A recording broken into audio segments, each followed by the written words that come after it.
These 6 truths are going to hurt. That is the honest version of this video's promise. Not hurt in the motivational poster way where something sounds hard but feels good immediately.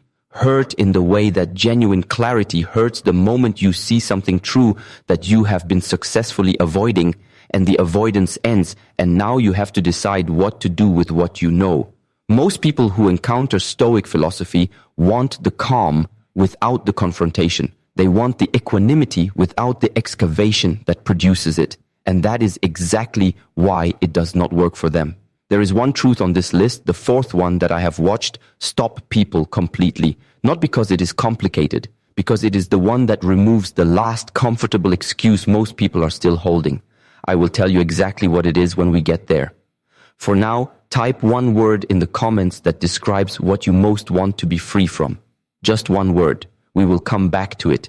You know the specific weight of carrying something you cannot put down. It is not always dramatic. Sometimes it is the conversation from 3 weeks ago that still replays without invitation. The version of the future you keep rebuilding in your head after each new piece of bad news rearranges the plan. The relationship you are managing around rather than living in, because something has broken there and you have not yet decided what to do about it. The version of yourself you keep almost becoming the one that is more disciplined, more present, more certain, and the gap between that version and the one who showed up this morning. The cost is not one thing, it is the compound interest of misdirected attention. The mornings that begin already depleted because the mind started working before the alarm. The conversations you half attend because part of you is somewhere else, recalculating. The relationships that slowly hollow out because presence is the one thing you cannot manufacture and yours has been somewhere else for a long time. The specific exhaustion of trying to manage a future that has not arrived and a past that will not change simultaneously while the actual present moment passes without you in it. Marcus Aurelius described this trap with surgical precision, writing in his private journals words he never intended for anyone else to read, that very little is needed for a good life, and that most of what we call suffering is generated not by events, but by our judgments about events. He was not writing philosophy, he was writing medicine for himself, because he knew that the distance between a manageable life and an unbearable one is almost never the circumstances. It is the layer of interpretation wrapped around the circumstances which we treat as the circumstances themselves. That is the central idea of this video. Not 6 techniques, not 6 habits to add to a routine. One insight, broken open 6 different ways, each one going deeper and costing more than the last until the insight lands, not as information, but as a change in how you actually move through a day. The insight is this. The suffering you are carrying is not coming from your life. It is coming from your resistance to your life. And the truths that dissolve that resistance are not comfortable. They are free. The first brutal truth is the one everyone thinks they already understand, and almost nobody has actually applied. You are not the main character of anyone else's story. Picture a dinner with people you know reasonably well. You say something that lands wrong, a joke that does not quite work, an opinion that gets a flat response, a comment that you immediately wish you could retract, and then you spend the drive home and the next morning and maybe the next 3 days analyzing that moment, replaying it, editing it, imagining what they thought, what they said after you left, whether your standing has shifted. You are the protagonist of an elaborate internal narrative in which other people are constantly forming precise and lasting impressions of your smallest moments. Epictetus pointed at something essential here. Paraphrased. Other people's opinions of you belong to them, not to you, and trying to manage something that belongs to someone else is not just ineffective, it is a category error. You are attempting to control something that is not in your column and has never been in your column, regardless of how much energy you invest in it. The psychological concept at work is the spotlight effect, the well-documented human tendency to overestimate how much other people notice and remember our actions, appearance, and mistakes. The spotlight we feel burning on us is largely a projection. The people at that dinner are running their own internal narratives in which they are the protagonist and you are a supporting character. Your moment of social awkwardness is not the centerpiece of their week. It barely survived the drive home. The reframe is this. The social anxiety you feel is not evidence that you are being watched closely. It is evidence that you are watching yourself too closely on behalf of other people who are not actually watching. Starting today, when you catch yourself rehearsing or analyzing a social moment for an audience that has already moved on, redirect that energy with a single question. What would I do in this situation if I genuinely believed no one was keeping score? Then do that. The second brutal truth escalates from the social to the personal, and it is harder. Most of what you call your personality is actually a set of defenses you built so long ago you forgot they were constructed. Think about the traits you consider most essentially yours. The sarcasm, the self-sufficiency, the tendency to intellectualize rather than feel. The habit of deflecting vulnerability with humor. The way you become very quiet and very controlled when something threatens you emotionally. Each of these might feel like authentic self-expression. And each of them might be a coping architecture built in response to something that happened, a family system, an early wound, an environment that required a specific shape from you that you have been carrying forward into every new context long after the original context is gone. Seneca wrote that we suffer more from imagination than from reality, but there is a related truth underneath that. We also live more inside our history than our present. The strategies that kept you safe at 11 may be the strategies that are keeping you isolated at 45 or defended at 60 or unable to receive what you are actually being offered because the old system is still running the assessment. Psychologists describe this through the lens of attachment theory, the framework developed by John Bowlby and later expanded by researchers like Mary Ainsworth, which maps how early relational experiences shape the templates we use to interpret and respond to closeness, conflict, and vulnerability throughout life. An anxious attachment style, a dismissive one, a pattern of hypervigilance or emotional shutdown. These are not character flaws. They are learned responses to specific environments. The problem is that they generalize. They apply the old solution to every new situation, whether it fits or not. The reframe. The parts of yourself that seem most fixed and most essentially you are often the parts that most deserve a second look. Starting today, identify one trait or pattern you consider simply who you are and ask this question honestly. Is this how I actually want to be? Or is this how I learn to survive? You do not have to answer it fully today. You just have to stop treating the question as settled. The third brutal truth is where the video starts costing something real. You have been waiting for permission that is never going to arrive. You know what this looks like in your own life.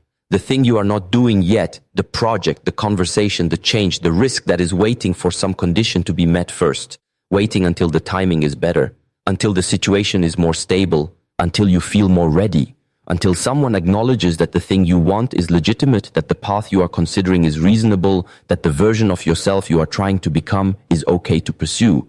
You are waiting, in other words, for an external signal to green light an internal decision.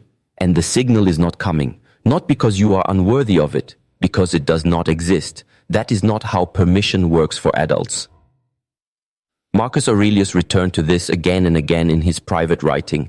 Do not look outside yourself for the standard. The standard is internal. The person who waits for the world to validate their direction has handed the most important variable in their life to an audience that is not paying attention and does not have their interests at the center. The psychological mechanism here connects to what researchers describe as an external locus of control, the orientation in which you believe that your outcomes are primarily determined by forces outside yourself. Luck, other people, circumstances, timing. People with a strongly external locus of control tend to wait, adapt, manage, and defer far more than they initiate, because the implicit belief is that the conditions will eventually become favorable.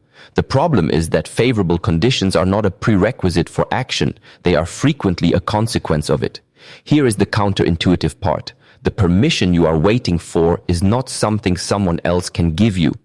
And the moment you understand that, the waiting itself becomes the only thing standing in your way. The reframe, the readiness you are waiting to feel, is a product of doing the thing, not a precondition for it.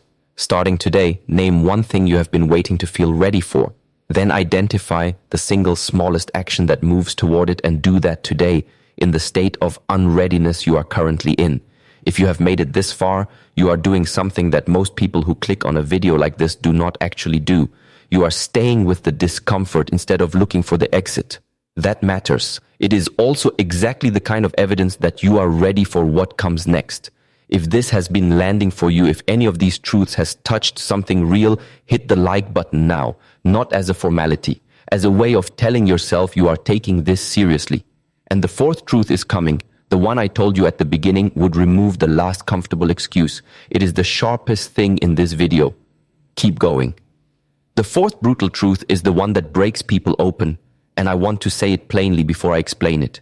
You are going to die, and so is everyone you love, and you are living as if there will be time later to do the things that actually matter to you. I know. You have heard this before. Memento mori, remember death. Live each day as if it were your last. These phrases have been repeated so many times they have lost their weight. They have become motivational wallpaper, which is precisely why this truth has not yet done for you what it is capable of doing, because you have heard it intellectually and let it pass through. You have not let it land in the body, in the specific context of the specific relationships and choices and deferrals of your specific life. Here is the version that lands. Think about the people you are in conflict with right now, the unresolved tension, the thing you have not said, the apology that has been pending for longer than it should have been.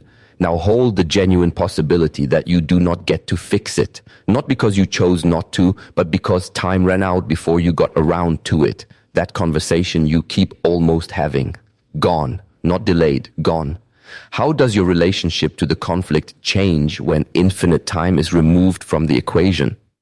The Stoics used a practice called negative visualization, not as pessimism, but as clarification. Epictetus taught his students to regularly imagine the loss of what they most valued: relationships, health, freedom. Not to induce despair, to dissolve the numbness that familiarity produces. The people you love are not permanent fixtures. The opportunities in front of you are not guaranteed by the calendar. The version of yourself you keep putting off is not waiting patiently. Time does not negotiate. Terror management theory, developed by psychologists Jeff Greenberg, Sheldon Solomon, and Tom Piszczynski, identifies mortality awareness as one of the most powerful drivers of human behavior and documents how most people manage death anxiety, not by living more fully, but by pursuing symbolic protection. Status, legacy, conformity to group norms that feel like permanence. The Stoic approach is the inverse. Use mortality not to seek symbolic permanence, but to collapse the distance between now and the things that actually matter, not someday.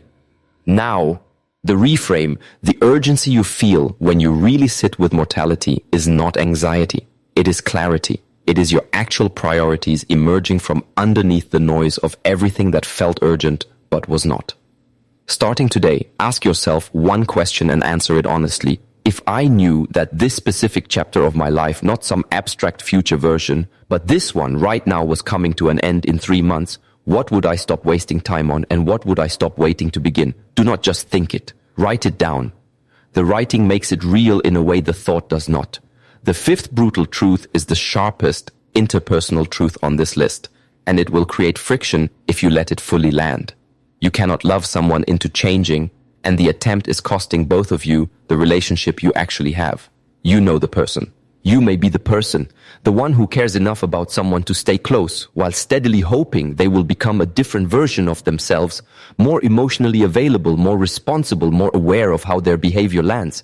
The one who has delivered the feedback carefully and then less carefully and then with frustration, and who interprets each moment of partial change as evidence that one more push will finish the job. This is not cruelty. It is a specific form of love that has become entangled with a project. And the project is quietly replacing the relationship. Epictetus was blunt. You cannot make someone want what they do not yet want. Their growth, their choices, their readiness to change, not yours, never yours. What you can control is the quality of your own presence, the clarity of your own boundaries, and the honesty of what you are willing to accept. Everything beyond that is not love, it is management. And managed people do not feel loved, they feel watched. The psychological dynamic here is related to what attachment researchers describe as anxious relational patterns, the tendency to regulate your own anxiety through attempts to change or control the behavior of someone you are close to, because their stability feels like a condition of your own. The problem is circular.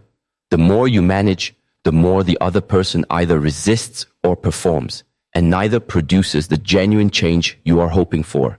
Genuine change in another person happens from the inside. You can create conditions for it. You cannot manufacture it. Here is what this costs beyond the relationship itself.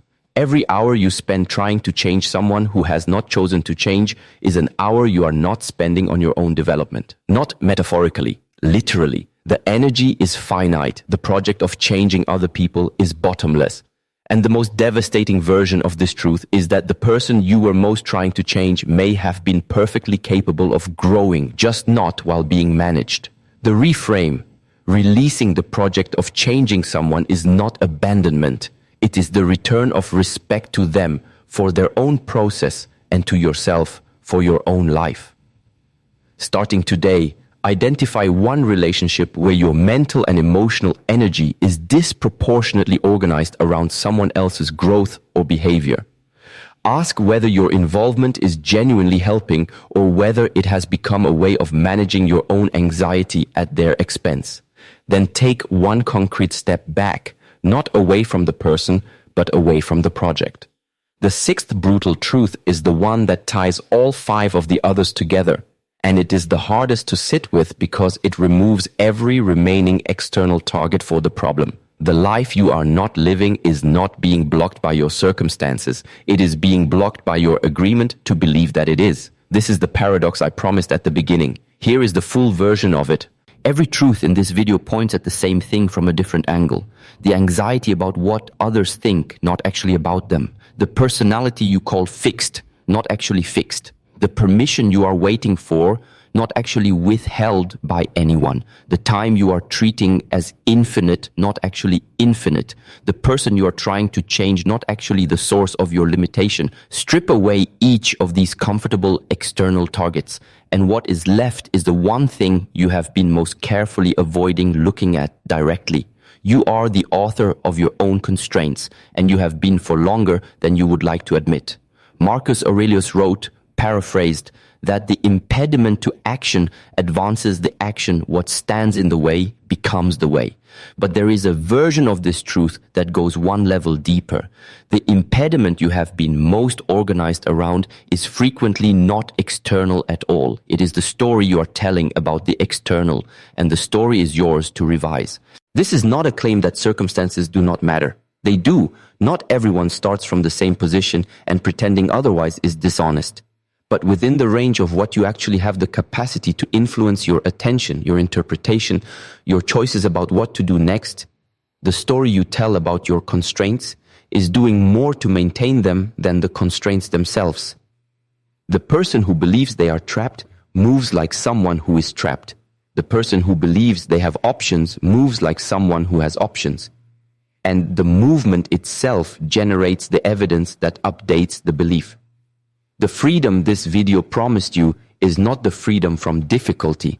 It is not the freedom from loss, from conflict, from the ordinary friction of being alive in a world that does not arrange itself around your preferences. It is the freedom from the layer of suffering that you add to all of that, the resistance, the argument with reality, the waiting, the managing, the performing, the deferring. That layer is constructed, and anything constructed can be deconstructed, not once, not in a single moment of insight, but gradually, deliberately, through the repeated practice of choosing your column over someone else's, your present over your rehearsed future, the actual relationship over the managed one.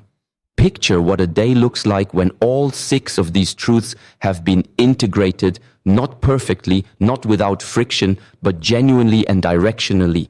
You wake up and something has gone sideways overnight. The plan needs revising. And you notice that the familiar catastrophizing does not arrive with the same force it used to. Not because the problem is smaller, because you have stopped adding the second problem of arguing with the existence of the first. You move through the morning without the background hum of monitoring how you appear to the people around you, because you have genuinely internalized that the spotlight is mostly in your own mind. The work you sit down to do, you do it. Not perfectly, not from a place of certainty, from a place of sufficient presence to actually be in it, rather than performing being in it while mentally composing a future version of yourself who will someday be ready to really begin. The conversation you have been avoiding, you have it. Not with the perfect framing you have been rehearsing, with the real words available now in the relationship as it actually is. The grief lands when it arrives, instead of being held at arm's length by the illusion that if you manage it carefully enough, it will not fully cost you anything. The joy lands too, more fully, because you are actually there when it happens, rather than already preparing for its end. The person who disappoints you still disappoints you. You feel it. You do not add the 3-week internal trial. You do not spend the energy trying to make them different. You respond to what is actually happening, not to the story about what their behavior means about your worth, your future, or the fundamental fairness of the world. The chaos does not resolve. Let me be clear about that, because this video should not leave you with a false promise. The difficult people remain difficult. The uncertainty does not become certainty. The losses that are coming will still cost you. What changes is that you stop organizing your entire interior life around managing, preventing, or avoiding all of that. The weather still happens. You are no longer trying to negotiate with it. You feel it and you move. For the next 6 days, one for each truth, take a single truth and hold it consciously through the day. Not all 6 at once, one per day. On day 1, notice every moment you are spending energy on something that belongs in someone else's column. On day 2, ask one honest question about a pattern you have labeled your personality. On day 3, identify the thing you are waiting to feel ready for and take one step toward it in the current state of unreadiness. On day 4, hold mortality consciously, not obsessively, once and notice what it clarifies about where your attention actually belongs. On day 5, take one step back from the project of changing someone and one step toward your own work. On day 6, find one story you are telling about a constraint in your life and ask how much of it is the constraint and how much is the story. At the end of 6 days, you will not be free in the way the title might have implied, fully, permanently, effortlessly, but you will have begun the only process by which any of this actually happens. One deliberate choice at a time, in the specific ordinary moments of your actual life, accumulating into something that eventually feels like a different kind of person looking back at where you were. The line to carry with you, the prison you are most urgently trying to escape, was built from the inside. Leave one word in the comments, the word you typed at the beginning, or a new one that names what you are choosing to release, and subscribe while you are there, because this work goes much deeper in what comes next. Thank you for staying with the hard parts. Face it clearly.